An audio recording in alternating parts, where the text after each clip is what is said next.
ఇక తాడేపల్లిలో ఇక కూల్చివేతలు స్టార్ట్ అయినట్టున్నాయి. ఏపీలో అప్పుడు ఆయన వచ్చినప్పుడు ఓ బిల్డింగ్ కూల్చేసిండు. వైసీపీ అధికారంలోకి వచ్చినప్పుడే చంద్రబాబు కట్టిన ఓ బిల్డింగ్ కూల్చేసిరు. ఇప్పుడు వైసీపీ ఆఫీస్ను కూల్చేసిందట.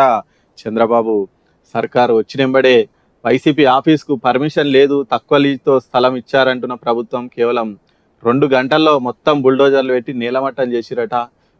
మరి దీని మీద రగడైతే స్టార్ట్ అయింది. మేము బెదిరింపులకు లొంగం అంటున్నారు జగన్.